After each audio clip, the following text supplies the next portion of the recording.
yeah, bud. So, we're going to be playing some Dark Souls today. I'm looking forward to this. I genuinely enjoy the Dark Souls games. They are a lot of fun. I'm going to get so nerdy. I'm going to totally nerd out on absolutely everything in this game. I'm going to be explaining the lore. I'm going to be going hard here. I set up a poll for all of you good people who are kind enough to wait around. Let me check on that poll, and the results are nobody voted. All right. Okay. So I guess that's just what we're doing today. Yes, we are going to be doing the BS build. So let's call our character,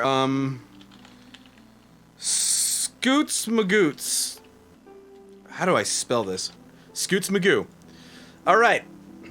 Time for the Professor Oak Challenge. Am I a boy or a girl? Honestly, I don't care either way. Let's flip a phone for this. Lands on the screen, then it's a girl. If it lands on the back, it's a boy. Land on the screen. We're playing a girl. There's really only one choice here. We are deprived. We are going right down. But we're going to hit the old witch's ring because we want some of that sweet, sweet lore.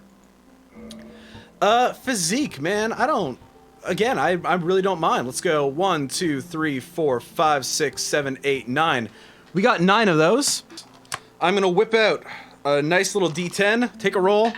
We got 0, which is not an option, so upon second rolling, we have gone for the slim face. We will be a commoner. Hair. Now, I mean, we could randomize it, but I'm a sucker for the ponytails. I like me some ponytails. And color, I mean, we gotta go red. That's just, I'm sorry, that's how I roll. Let's discover all of this Dark Souls BSery. Yes! Everyone, eventually I will take over the world with my knowledge. Okay, we're going lore crazy here, because I actually love the lore of this game. Arch trees and everlasting dragons. Everlasting dragons. They last forever until they don't. That's how it works. Nito, the first of the day. That's pretty frickin' neato. I like Nito. So this is Gwyn. He's a badass. He is the King Arthur of this world. And he's a big ol' kick-ass. And Nito is there. And here comes my favorite, Seth. Now, like I said, I'm gonna go nuts over this Dark Souls lore. Having said that, Dark Souls lore is not something that is exact. There's a lot of stuff in here that is like, maybe we think this, maybe we think that, and a lot of it is theorycraft. So I could be very wrong. But it seems to make sense, from what I understand. I'm legitimately feeling happy, because I know where Dark Souls 3 takes this kind of stuff, and it actually makes me feel joyous. It gets overshadowed a lot by the fact that it's known for being the hard game, but really it's fantastic. They crafted the lore beautifully. And I also want to say there's no story in this game, there's only lore, and you're a part of it. And I know it's a weird distinction to make, but like, oh, it's so good. And there's me. Remember the beautiful lady we saw earlier? And there's my beautiful face. I'm so gorgeous and pretty. So, in plain English, what is happening in this game is that the world as we know it started off with that huge gray thing that they were talking about, all the dragons and all the other kind of random crap, and that world was eternal. It was going on forever. Nothing ever aged, nothing ever died, nothing ever changed. It was eternal until fire came along. And then with fire, it was like, oh, here's something that is hot and can get cold, and eventually it burns out. And that is when people started showing up. And more people started showing up, and more people started rebelling against these eternal creatures, the dragons and such, until we hit the new age, the age of people. Now, time passes, everything's looking good, but then the fire starts to fade, and people are like, oh, what's happening to the fire? We don't know, but the dead are coming back as these weird mouse in the middle of the screen, because I'm a professional. Okay, so you can't see it because my character has boobs, and boobs are illegal, but underneath there, you can see this kind of like weird disease-looking thing on my chest. That is the dark sign. And as soon as that happens on you, it just happens randomly, you die and you come back as an undead. And people are like, oh, dope, you came back and everything seems to be all right. But the more that you stay undead and the longer you go, the more that you turn into this guy, which is called a hollow, an undead who has lost his damn mind. Now, this has become such a problem, people didn't know what to do with them, because what do? Do we kill them? Well, they just keep coming back. They started just throwing them in this prison in the north, and that's where I am right now. So, this is a bonfire. Bonfires are fantastic, because bonfires have a little bit of that fire in them. Just a little bit, enough to make me feel good and healthy and happy. So this is my prison. It's a pretty dope prison. It's got a little courtyard and everything. But it's basically a way to keep the undead from sticking around proper society. And that door over there is my way out of here. Ah, feigned surprise. Hup. Roll. Gotcha. All right. Not working all that well. 1 damage. 2 damage. Parry, sachet, plie. Haha.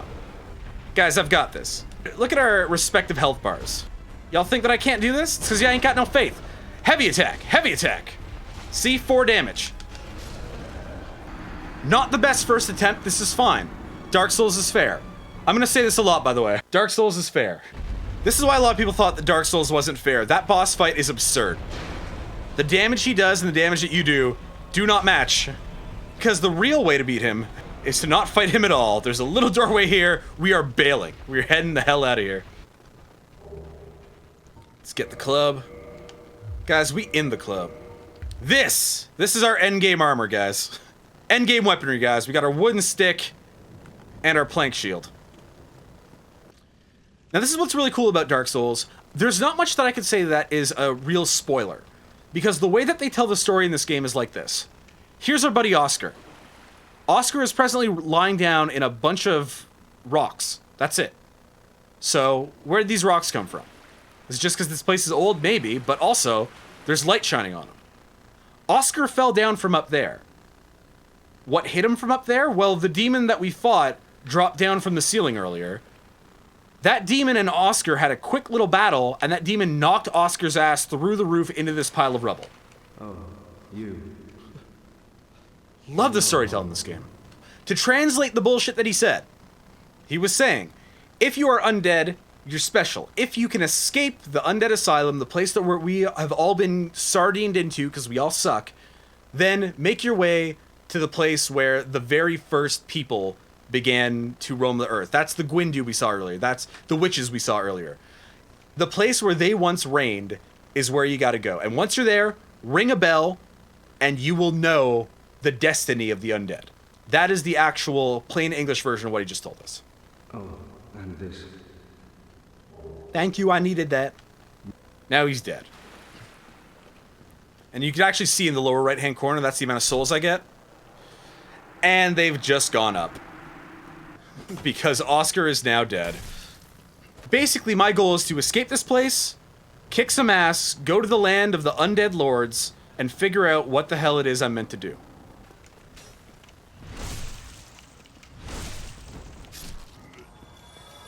I like this view, though. Those are some nice JPEGs off in the distance. Sir? This is my Wendy's. There we go. Most items in this game are... The lore in this game is explained by doing this. I found an item, I'm looking in my inventory, I hit the toggle display button, and it says an old ring from an old witch, engraved minutely with indecipherable script, but seemingly useless. And that's all it is. That's how you discover the story in this game. Cowabunga, dudes! Gonna drink my Sunny D right in front of this guy. Oh, I just tried rolling into his stack. Now you'll notice that presently I do have a shield in hand. We're gonna look to avoid that shield. As much as we can, we're gonna try to not use the shield this game. We are just gonna do our acrobatics, and that is enough. Ah! The thick demon has been defeated, and believe it or not, ladies and gentlemen, I think that that calls for a chicken finger. So again, Dark Souls has this reputation of being, like, stupid hard. I don't really think it's that hard. This game is incredibly fair. And it's fair in a bit of a mean way, but it is still fair. Like, if you're paying attention, if you're watching carefully, you could see everything that comes ahead. If you're not, well, not much I can tell you. And 1, 2, 3, dramatic jump!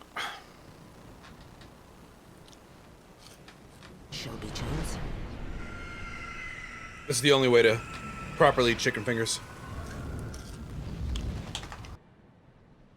What sauce? My friend, this is the... possibly my favorite sauce for chicken strips.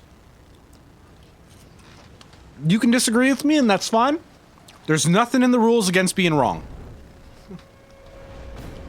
I'm actually, again, thank you guys all so much for the support. I'm actually getting close enough to maybe eventually get a second emote in the future. It might be a plum sauce emote.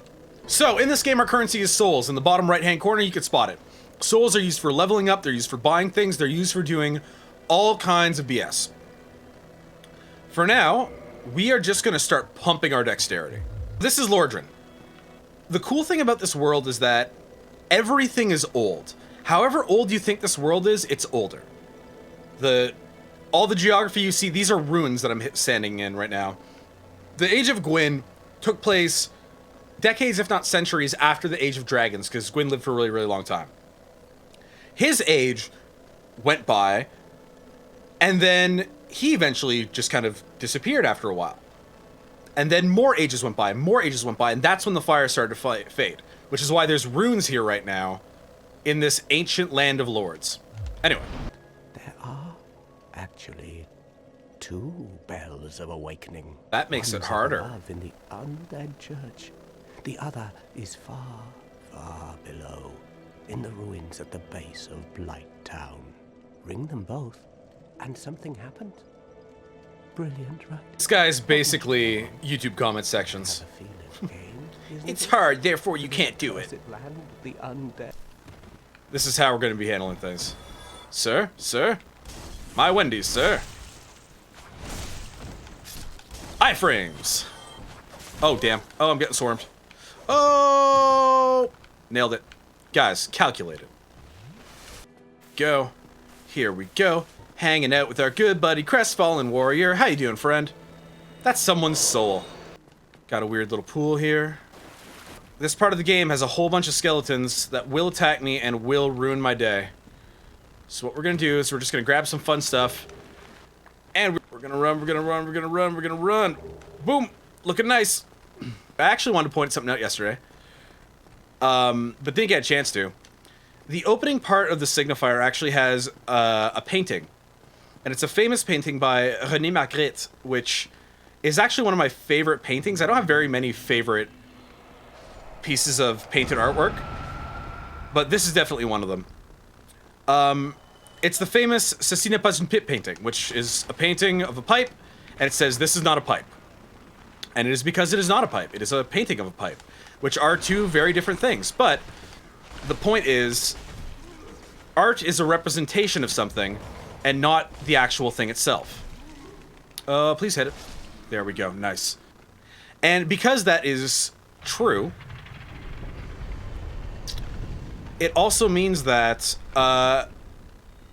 what you were looking at is not a pipe, but a painting of a pipe. And I find that to be strangely interesting. The reason that I found that so interesting is because when Bridget and I first moved to Toronto, we were walking down some Toronto streets trying to discover what was what. And as we were walking by our streets, enjoying things, discovering new things about Toronto, we came across this wall that was just covered in graffiti.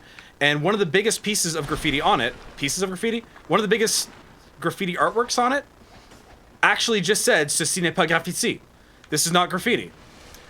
And it's like, okay, like, this is interesting to me. This is actually, like, this is a statement. This is someone saying, you know, this is not graffiti, this is art. It is an artistic statement. It is a completely valid and interesting artistic statement.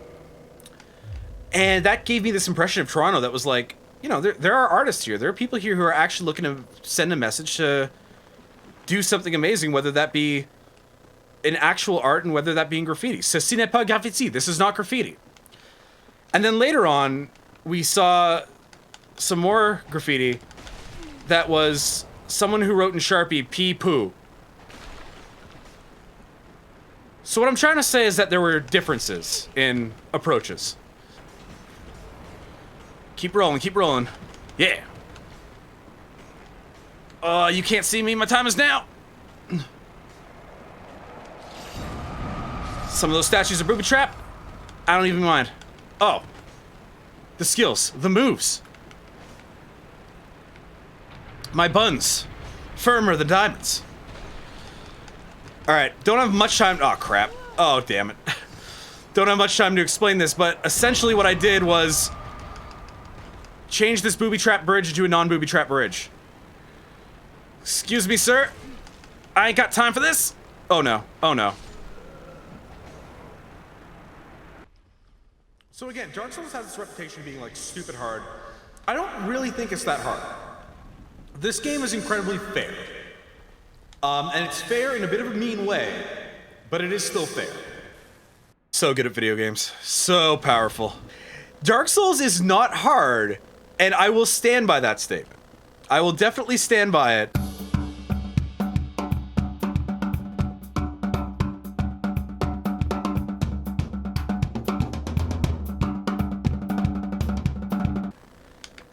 If you are playing the game properly.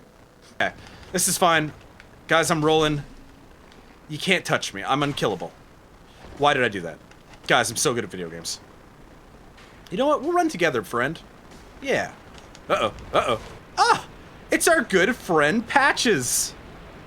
Oh, look at Patches. What a bro. If you guys haven't played much Dark Souls, everybody loves Patches.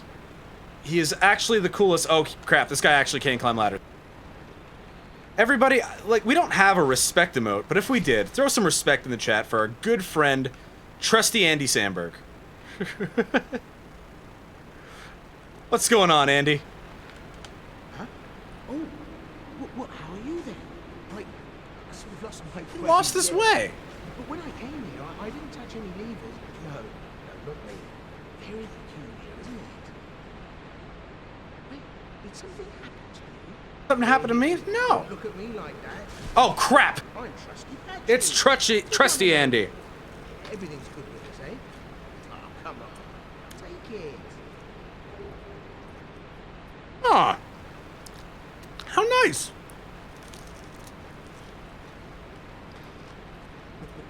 We'll be wonderful friends.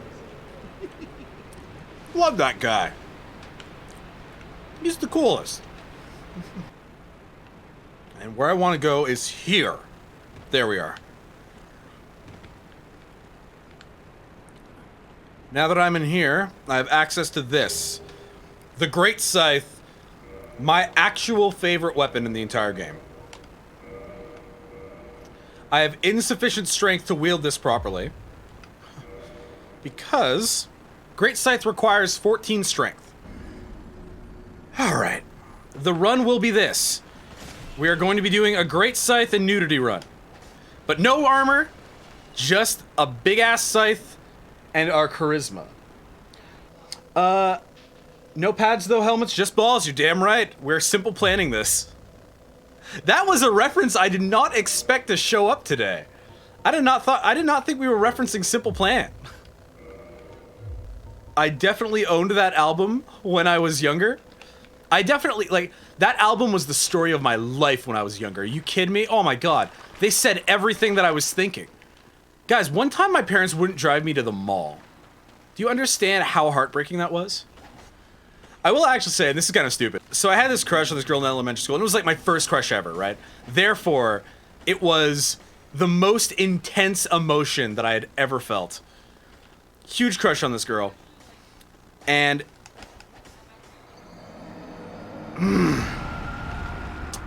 in the 6th grade, we would occasionally hang out, but never had the guts to say anything. I was not good at talking to girls. I'm still not good at talking to girls. But, oof. Mods, figure out who did that. Of course it was the mods. Sir? Sir. This is a Wendy's, sir.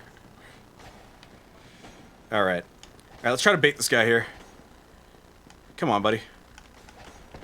What you gonna do? What you gonna do when they come for you? Bad boys. Alright.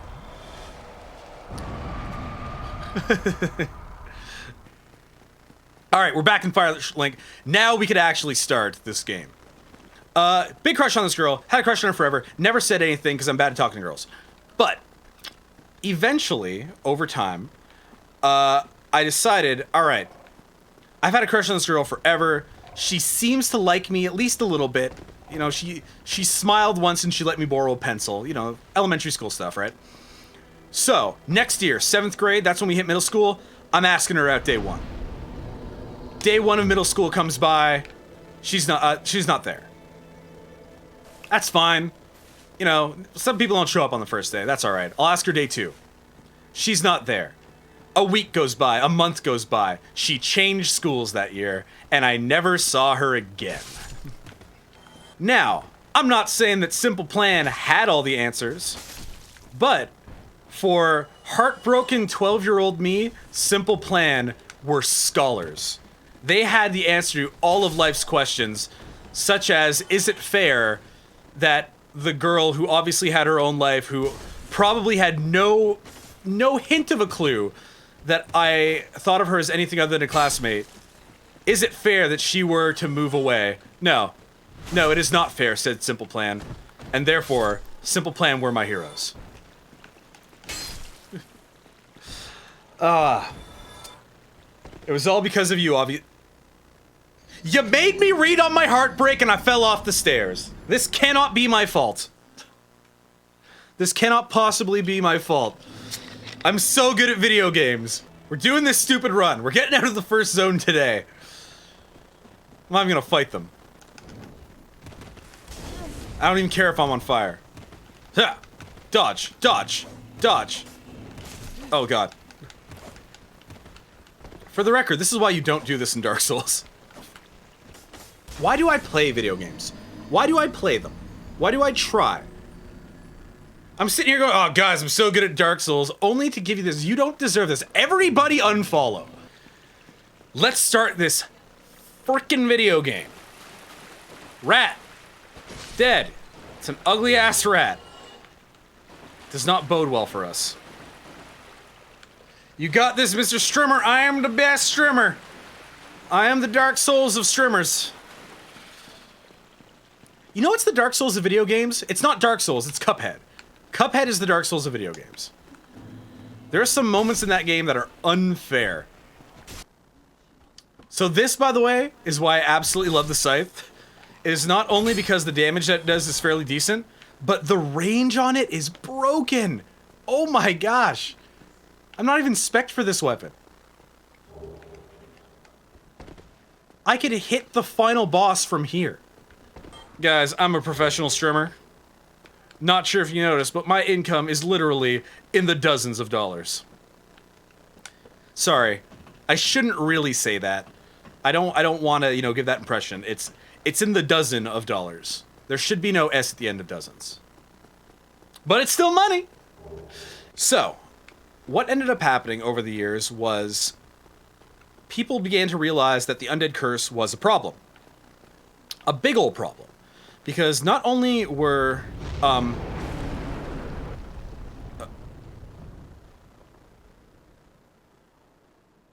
speaking of problems, so not only were people beginning to die, come back as undead, and just generally ruin things for the rest of us, it seemed to be contagious. More and more people kept dying.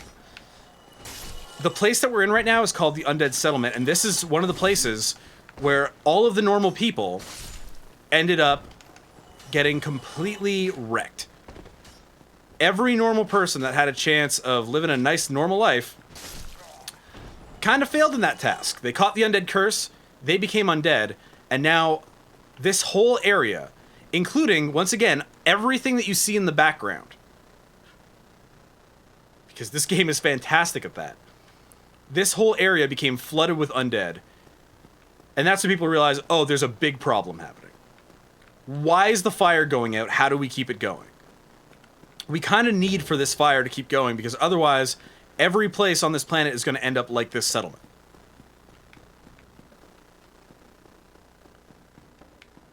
Be wary of charging. You can't tell me what to do. You're not my dad or the police. Charge! Ow. So again, this is not necessarily the way you're supposed to get through this game. This is you're generally not supposed to have the Great Scythe yet. But this game is made in such a way that, like, you can do it. Like, you can sequence break this game, and it's not even that much of a sequence break. Like, the game basically says, if you want to play that way, go for it. We'll open up the path for you, but it's up to you to actually get there. Yeah, honestly, that whole thing where I was saying that I had a crush on that girl a long time ago, and I'm very bad at talking to girls, I used to think that that was me as a preteen. That's just me, like, oh, I was a child. I knew nothing. Therefore, I was bad at talking to girls. But in my adult life, I have had opportunities to talk to the females in a somewhat semi-romantic way. I remember at one point in time, I played a gig, and at the end of the gig, things went really, really nicely. Everyone was dancing. And if you really want to be like a solid entertainer, if you really want to like make that kind of nice connection, a trick that I've learned is to basically just spot one person in the audience. Just one.